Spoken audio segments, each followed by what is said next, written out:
Hello guys, welcome to my YouTube channel ভূমি blogs 3.0। তো আজকের ভিডিওটা হচ্ছে খুবই স্পেশাল, কারণ আমি প্রথমবার আমার বরকে ভ্যালেন্টাইন ডে সারপ্রাইজ দিতে চলেছি। তাই বিয়ের প্রথমবারই আমরা দুজনে সেলিব্রেশন করব, কিন্তু সিনি জানেন না।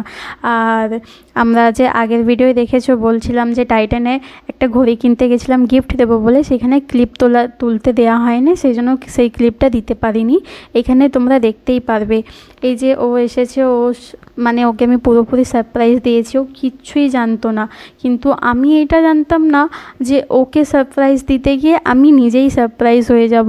কারণ আগে থেকেও বুঝে গেছিলো যে আমি কিছু করতে চাই, মানে ভাবছি কিছু করব বলে। তাই এখানে ফুলটা চেঞ্জ করে বলছে, নাও তুমি তো দিয়েছো এই ফুলটা। আমি তো পুরো কনফিউজ হয়ে গেছি যে আমি তো এই ফুলটা দিইনি, আমি তো অন্য ফুল দিয়েছি।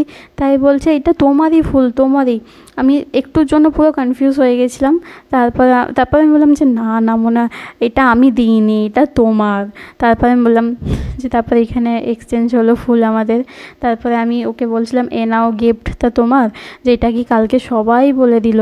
আর আমি জানতাম না যে ও আমার জন্য গিফট নিয়ে এসেছে। আমি পুরো শকড, কারণ ও একটুও জানতো না যে আমি আজকের জন্য কিছু প্ল্যানিং করছি। কিন্তু ও কীভাবে জানলো আমি জানি না, কিন্তু ও আমার জন্যও গিফট নিয়ে এসেছিলো। আমি ভেবেছিলাম যে আমি ওকে সারপ্রাইজ করবো, এখানে আমি নিজেই সারপ্রাইজ হয়ে গেছি। কিন্তু গিফট আমার খুবই ভালো লেগেছে, ও যা যা দিয়েছে খুবই ভালো লেগেছে। আর এইসব আমি পছন্দ করি খুব। একটা দিয়েছিল মাতা রানীর লকেট, আর একটা দিয়েছিল পায়ের নুপুর। সেটা আমার খুব ভালো লেগেছে, আমি অনেক হ্যাপি হয়েছি দেখে। এই পায়ের নুপুরটা খুব ভালো লাগছিলো আমার, এরকমই পরতে খুব ভালো লাগে। তাই এখানে পাশ থেকে সবাই বলছিলো যে এক্ষুনি ওকে পরিয়ে দাও, কেন এটা পরে রাখবে। তাই বললো যে তুমি একটু দাঁড়াও, আমি তোমাকে পরিয়ে দিই, আমি বসছি। আমি আচ্ছা ঠিক আছে, লকেটটা পরে পরে নেবো, তুমি এখন পায়েলটা পরিয়ে দাও। এগুলো পায়েল বলা যাবে না, ঠিক এক পায়ে যেরকম পরে সেইগুলো স্টাইলিশগুলো সেটাই।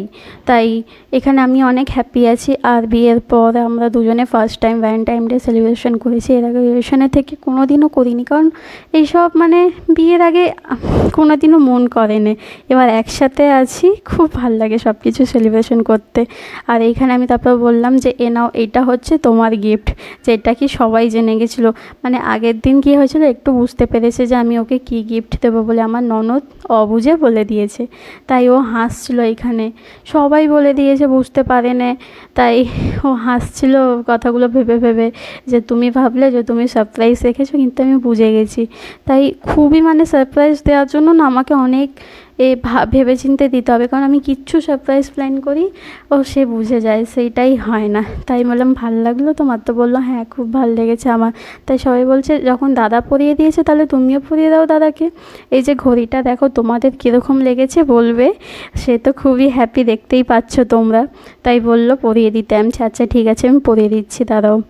তাই আমরা দুজন খুবই হ্যাপি, দেখতে পাচ্ছ। এইভাবেই হ্যাপি থাকি সারা জীবন, এইটাই চাই। এই যে ঘড়িটা আমি পরিয়ে দিয়েছি, কীরকম লাগছে তোমরা কিন্তু নিশ্চয়ই কমেন্টে জানাবে। আর দেখে বুঝতেই পারছো যে কতটা হ্যাপি আছে ও। আমরা দুজনেই অনেকটা হ্যাপি আছি। তাই এখানে অনেক রাত হচ্ছিল, তাই সবাই বললো যে কেকটা কাটিং করে নাও। তাই ফুল ভিডিওটা দেখলে তোমাদের কীরকম লাগলে বলবে। কিন্তু বারবার বলছে এটা আমাদের দুজনের ফার্স্ট টাইম ভ্যালেন্টাইন ডে।